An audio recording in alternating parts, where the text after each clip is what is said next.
이번 시간에는 창업 프로세스와 환경 변화 및 창업 다이어그램에 대해서 학습하겠습니다. 이를 통해 여러분은 창업 프로세스와 변화된 환경을 설명할 수 있고 새로운 창업 다이어그램에 대해 설명할 수 있습니다. 창업의 다이어그램 시작하기에 앞서 우리가 시장의 분석을 문화, 사회, 경제, 기술 분야에서 다양하게 살펴볼 수 있겠죠. 결국에는 우리가 이제 소비자의 포커스를 둬야 될 텐데요. 이 소비자가 어떤 욕구가 있는지의 변화의 관점에서 최근 비대면 언택트 상황 등에 따라서 가치가 많이 변하고 있다는 것이죠. 그것은 소비자 생활 방식에 변하는 것에도 여러 이유가 있을 수 있겠죠. 그죠? 또 지금은 우리 코로나 비대면 그러지만 또 다가올 우리가 살아갈 세상에 또 새로운 또 변화가 또 있을 수 있는 거 아니겠습니까? 그래서 오늘 시간을 통해서 창업에 어떤 변화가 있고 시장은 구체적으로 어떻게 분석해야 될지 내용을 함께 살펴보도록 하겠습니다. 창업의 프로세스 변화의 내용으로 먼저 외부 환경 변화를 살펴볼까요? 이 시장이 많은 변화 속에서 어떤 사회의 변화, 또 인구 통계와 여러 변화에서 오는 기회일 수도 있고 위협일 수도 있잖아요. 그죠? 그래서 저는 우리 창업을 준비한 여러분들에게서 이것을 기회로 인식하는 것들이 좋겠다 싶습니다. 그죠? 우리가 인구가 학교의 경우에도 학력 인구가 줄어들고 있다. 등록금 수입이 준다. 이런 얘기 있지만 어찌 보면 고생산성이 높은 또 차별화된 학교는 또 집중될 수 있는 것이고, 그죠? 또 우리가 저출산의 문제다, 인구 사회의 문제다 해서 인원이 줄어든다 하지만 저도 마찬가지로 한 명의 자녀에게 평균 3명이 들어간 비용을 쓰는 것처럼 이것은 시장을 보는 안목이 달라질 수 있다는 것이죠. 또 초고속 성장, 또 기술 변화에 오는 기회들도 다양할 수 있습니다. 내가 생각한 아이템의 발전보다 기술력이 더 앞서 나가거나 또 성장성이 빨리 간다면 빨리 그 시장에 발맞춰야 될 것이죠. 그죠? 우리가 핸드폰도 삼성, 여러 아이폰, 애플폰 쓰지만 저처럼 옛날 세대는 예전에 노키아 폰도 유명했습니다. 사실 그 스마트폰의 선두주자였고, 하지만 이런 그 IT 발전에 편승하지 못해서 기술 성장을 하지 못해서 퇴화됐다고 이렇게 알고 있으시잖아요. 그죠? 이렇듯 경기 변화 또는 어떤 정치적 변화에서 오는 기회가 위협이 될 수도 있는 거죠. 우리는 기회로 찾아야 될 것이죠. 그죠? 어떤 경기가 흐름이 이제 우리가 변화가 있으니까 상승기 때는 어떻게, 또 쇠퇴기 때는 어떻게 해야 된다. 금리가 오를 때의 전략과 떨어질 때의 전략이 또 다를 수 있고, 수출하는 기업에서는 환율이 높을 때 이득이 있을 수도 있지만 또 떨어질 때도 구매력이 생기기 때문에 또 장점이 생길 수도 있는 거 아니겠습니까? 정치적 변화를 통해서도, 그죠? 해외 수출, 또 기업 관계에서도 위기가 기회가 될 수도 있다는 부분들. 특히 코비드-19, 이 코로나 이후에 여러 또 혼란, 붕괴, 합병 등도 기회가 될 수 있고 또 위협이 될 수도 있는 것들이 되는 거죠. 그죠? 그래서 우리는 창업의 프로세스가 계속 변화해 왔고 또 변화될 예정일 것입니다. 신이 아닌 이상 미래를 확실하게 볼 수는 없으나 그런 변화에 발맞추는 준비가 필요하겠죠? 그럼 창업에 지향되는 개념의 변화가 어떤 프로세스로 바뀌어왔는지 한번 살펴보면 초창기 창업에 대해서는 생산에 많이 포커스되어 있었다고 해요. 그래서 생산과 유통을 개선해서 능률을 높임으로써 또 코스트, 비용을 낮추는 것이 고객 확보의 주요 수단이었던 시절이 있었습니다. 근데 이 시기에는 생산을 많이 늘리면 될 줄 알았는데 많은 생산을 하다 보니까 또 하자가 나오게 되죠. 바로 제품의 개선이 필요해진 것입니다.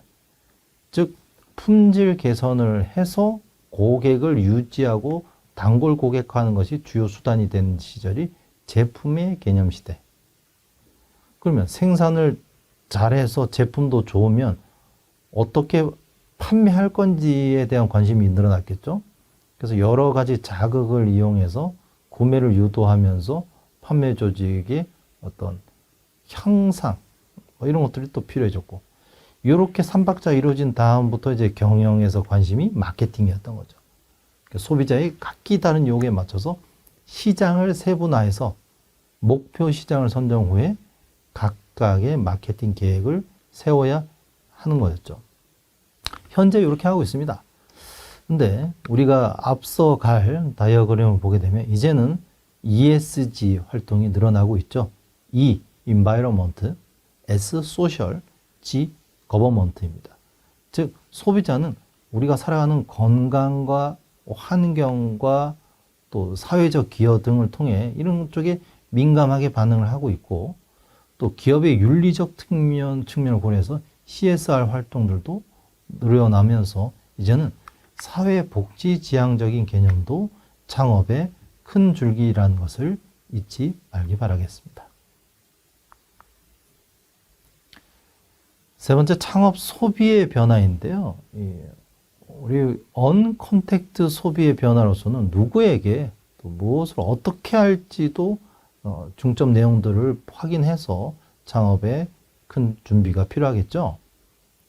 먼저 대상 고객은 누구이고 그 고객을 확인하는 절차 또한 필요할 것입니다. 그러니까 정확한 정의가 필요하고, 또 그걸 통해서 어떤 고객의 니드, 원츠, 간절히 원하는 니드와 원하는 것들이 무엇인지를 파악함이 필요하겠고요. 이와 함께 이제 고객에게 제공하는 가치 등도 함께 변화해서 파악하셔야 될 텐데, 고객은 내가 지불하는 그 가치에 대한 누리는 혜택을 궁금해 하겠죠. 기능은 어떤지, 또 어떤 경험적 상징적인 가치를 가질 수 있는지. 그래서 이런 가치의 변화에서 어떤 기회를 포착하는 능력이 여러분들에게는 함께 있어 줘야 할 것입니다. 세 번째는 이러한 것들을 어떻게 할 것인가 방법적인 부분을 보게 되면, 결국 창업을 해서 사업을 하니까 수익 창출의 관점에서 포커스해야 된다면, 이 경쟁사의 어떤 차별화되는 포인트들을 잊지 마셔야 될 것입니다. 그러다 보면 세부 사업화 및 실행 전략도 구체화하셔야 될 것이고요. 차별화되는 솔루션에서 마케팅 전략과 그런 것에 따른 마케팅을 여러 가지를 융합시키는 믹스 작업도 필요하게 되는 것이죠. 그래서 이런 언컨택트 소비 변화를 기억해서 어떻게 변화의 상승 물결을 탈지를 확인하시기 바라겠습니다. 최근 코로나19 이후에 변화되는 코어 트렌드 키워드들을 한 번씩 발췌해 봤는데요. 무엇보다 첫 번째 있는 모바일 퍼스트 전략, 그죠? 핸드폰 내 손 안에 두고 바로 즉시 서비스나 어떤 매출이 이루어지는 그런 것에 따르는 모바일 앱 광고 등이 아주 주요해졌죠, 그죠? 또 둘 번째로 알다시피 이제 체감, 직접 느낄 수 있는 마케팅의 커뮤니케이션도 확대됐고, 또 최근 IT 기술 발전에 따르는 실시간 또 바이럴 동영상 마케팅, 여러분 잘 아는 유튜브 등을 통해서 구전 마케팅도 늘어났고요. 또 그러다 보니까 이제 개인화가 확장돼서 컨시어지를 확대되는 마케팅, 또 브랜디들 이제 콘텐츠를 마케팅을 통해서 캠페인도 또 광고도 늘어나고, 또 여러 매체를 통해서 이렇게 집행하는 전략들도 추진할 수밖에 없게 된 거죠. 또 이 마케팅도 바로 어떤 성과 중심의 효과를 측정한다라든지, 최근 많이 이슈되는 이제 빅데이터, 이걸 넘어서 이제 AI 마케팅으로 확대되고 있죠, 그죠? 우리 창업뿐만 아니라 취업도 마찬가지 아니겠습니까? AI 면접 이런 것처럼 딥 러닝, 빅데이터, 챗봇 등을 통해서 여러 우리 실생활에 활용이 되고 있는 것 같고요. 그러다 보니 이제 고객 경험한 기반을 따르는 마케팅, 또 크리에이티브 등등 활대돼서 이제는 채널 연계 중심된 옴니 채널의 마케팅이 늘고 있다는 것이 코어 트렌드의 키워드의 내용이 되겠습니다. 그래서 창업의 뉴 패러다임은 먼저 변화의 길목을 지켜야 됩니다. 그러니까 변화되는 것의 트렌드를 쫓아가는 것이죠. 그래서 여러분 사시는 주변을 보시면 계속 가게 이름이 바뀌거나 종목이 바뀌는 거 보면 트렌드에 따르는 어떤 가게들이라든지 변화되는 아이템들이 늘고 있다는 걸 알 수 있습니다. 또 그렇게 하다 보면 기업의 가치를 높이는 것이 뉴 패러다임의 첫 번째 키워드라고 할 수 있겠죠. 그것은 고객 가치를 만족시킴으로써 가능해질 수 있습니다. 그럼 이런 것들은 어떤 방법적인 내용을 통해서 하고 있죠? 바로 온라인 기반의 매출입니다. 그래서 온라인 기반을 확보하시는 것이 창업의 뉴 패러다임의 기본 전략이죠. 그래서 각종 제조업도 기본적인 온라인 플랫폼을 가지고 가는 것이 이러한 연장에서 있는 내용이라고 할 수 있겠죠. 그래서 지금 살펴본 이 창업의 뉴 패러다임을 꼭 기억하셔서 실제 창업할 때도 적용하시길 바라겠습니다. 그다음에 이제 창업에는 우리 마인드가 중요하죠. 그죠? 기존의 제조업 베이스일 때는 이제 규모가 적절해야 된다 했지만 이제는 속도의 경쟁으로 앞서가고 있습니다. 우리가 물건을 살 때 또 해외 직구 이런 거 할 때도 예전에는 저처럼 옛날 세대는 해외 구매다 그러면 기본 보름에서 한 달은 기다렸는데 좀 그런 세상이 아니죠. 바로 비행기로 특송 오고, 그죠? 제주도의 귤을 아침에 주문하면 저녁에 받을 수 있는 거 아니겠습니까? 그죠? 이런 것들, 규모의 경쟁에서 이제 속도 경쟁으로 이만큼 빨리 변화하고 있다는 것들을 간과해서는 안 됩니다. 이러한 창업 배경의 다이어그램은 결국 이 변화되는 여러 환경 속에서 우리들이 놓치지 말아야 될 것입니다. 그죠?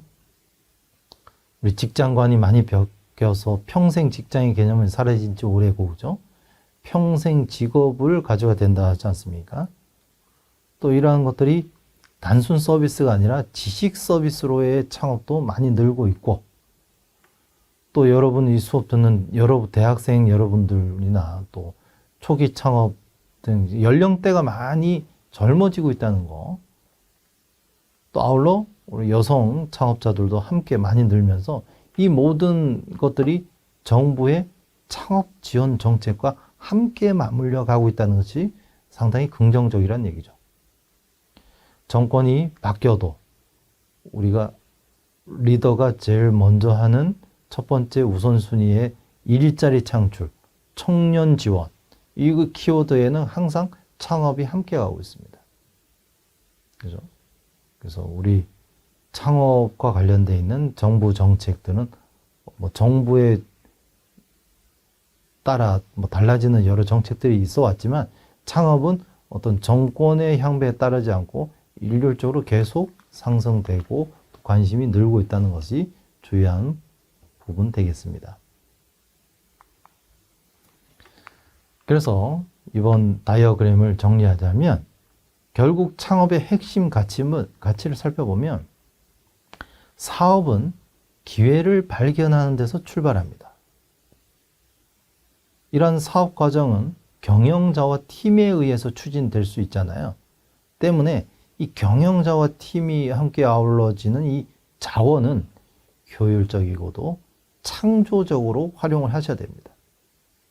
그래서 예전의 창업을 볼 때는 기회가 좋으면 자원이 적어도 팀이 아닌 나 혼자 해도 성공적인 우연성은 있어 왔다고 하지만 이제는 창업자 혼자만이 할 수 있는 세상이 아니고요.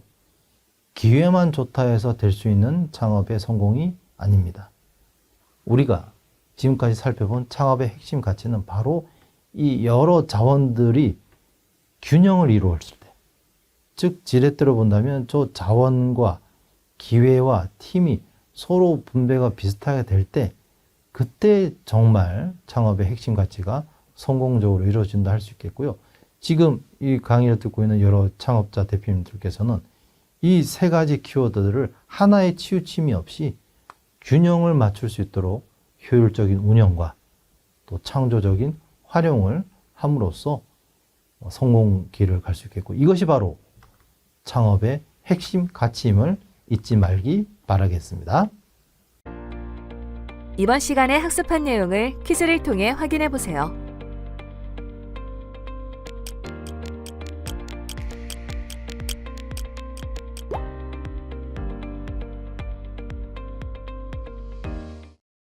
이번 시간에 학습한 내용을 정리해 보세요.